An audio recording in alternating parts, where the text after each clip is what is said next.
Imagine you could get better blood flow in the gym, meaning better pumps outside of the gym, more flawless skin, faster recovery, less risk of heart disease, literally all of the above in less than 1 minute a day, and it's free. So what sounds like it's too good to be true is actually really fascinating. So a couple months ago, I started doing research on aging and how it relates to the bacteria in our mouth. And when I started doing this, I came across some stuff that's really, really fascinating. And I literally thought, why is no one talking about this? See, there's probably no money to be gained from it because there's no supplements that you could really show in relation to this. Also, it doesn't really sound fancy in terms of what you can do, but the outcomes are actually phenomenal, and there's science behind it to back it up. So let's talk about it. So, see, many of you might have taken L-citrulline or L-arginine supplements, and they are great. Everyone who's ever taken them, they will be like, this is amazing. You actually feel a difference. You feel like you're getting a much better pump in the gym.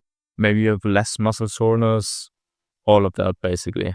If you take L-arginine or citrulline, what's going to happen is that your body is essentially producing more nitric oxide, which is like a compound that basically improves blood flow and through that does a whole bunch of other things as well.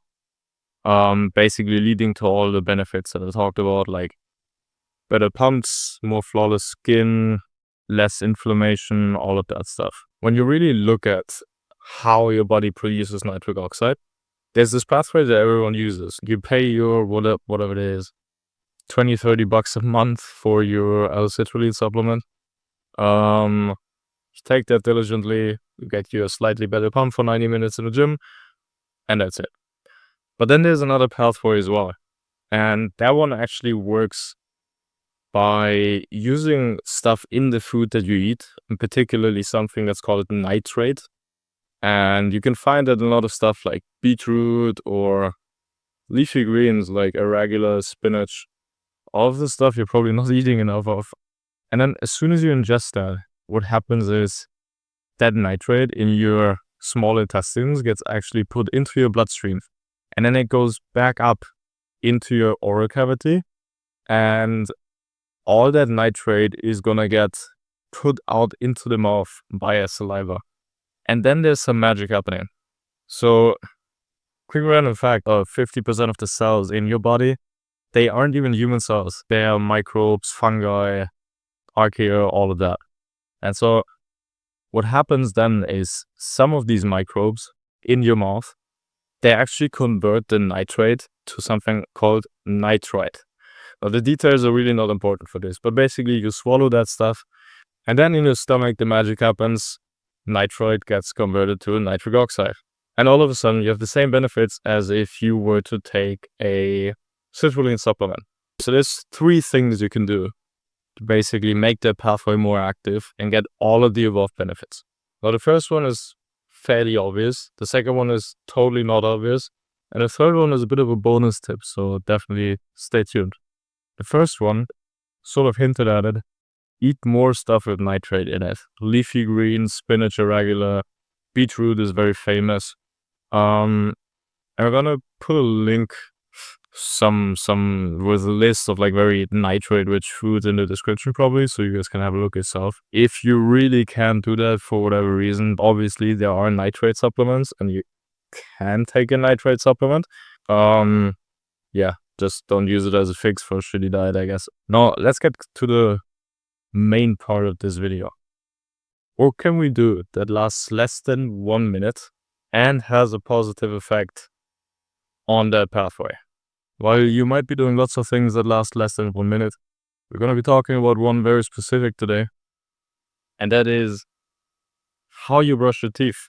So when you brush your teeth, there's some evidence showing that if you actually brush your tongue twice a day, so just every time you brush your teeth, brush your tongue, that will regulate the bacteria that are in your mouth and make it easier for those bacteria that produce nitrite out of nitrate to live in your mouth, on your tongue.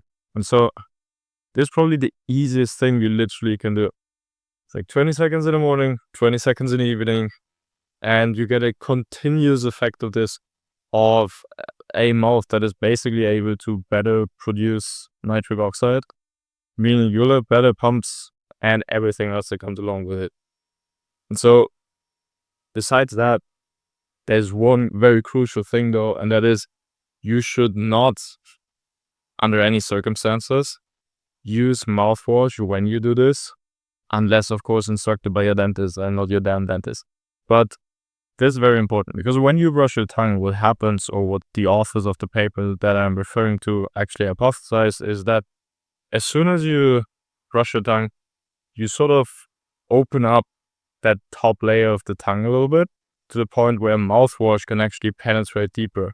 What happens is it really disrupts the function of all those microbes, and it kills a bunch of microbes, and that's really not good for you.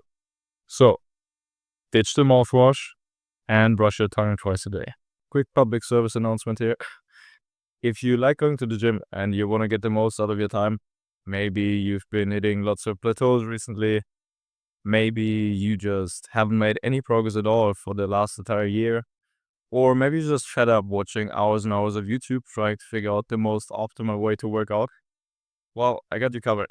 So, for the last year, I've been working on an algorithm that can tell you the precise number of sets, reps, weights, frequency, intensity, and everything that you should be doing every single time you walk into a gym. Now, naturally, that number is different for every single person, and it changes across workouts and across time. And so, this isn't just any type of cookie cutter algorithm or workout plan. Rather, it takes millions of data points tailored to you and tells you exactly what to do to make the most amount of progress in the shortest time possible. You can entirely take your mind off things. You just walk into the gym, you open up the app, thing tells you what workouts to do based on your preferences. So you can say what kind of exercises you want to do, how often do you want to work out a week. All of this is built on the most novel AI research out there from the likes of Google, Meta, Stanford, etc. And in the near future, we're actually going to incorporate some biophysics and molecular biological frameworks as well to make sure that predictions are really solid and actually grounded in science. So if you're interested in trying it out, we have a free beta phase that we're rolling out this summer. There's space for around 100 people, 20% of the spots are full, 80 spots are left. If you're interested, I would head over to the link over here now and sign up. It's totally free, no strings attached, and you might be making the best gains of your life. Now, I told you guys there's a bonus tip. Among many of the things that might increase nitric oxide production, one of the things that have been speculated to do that is flavonoids, stuff that occurs in fruits, vegetables, tea, and, you guessed it, favorite topic, dark chocolate. So if you haven't watched the video on dark chocolate that I made previously, I'm going to link it over here. Definitely go and watch that. It's a really good video. And I guess it could be a good 2-for-1. Decrease myostatin, increase nitric oxide. What else could be there? To just quickly sum up, this is a way that you can improve a lot of things in your life. 40 seconds each day, ditch the mouthwash, save the money, buy some beetroot with it, stuff that into your mouth, and it will be more capable of producing all that nitrate from nitrate, which is nerd speak for better pumps. Yeah, I guess that's it. If you like stuff like this, consider subscribing. I'm going to be using science to hopefully make it easy for you guys to figure out what you can do to just perform better, be healthier, enjoy life more. And yeah, well, so far it's been a lot about diet stuff. Actually, soon I want to talk more about the science behind training, but not all of that BS science-based training you see these days, where it's about the damn angle that you pull your lat pull down at. I want to talk about the molecular stuff behind it, the actual mechanisms, which can actually help you make a lot more progress in the gym. Stay tuned for that and hit the like button. See you guys.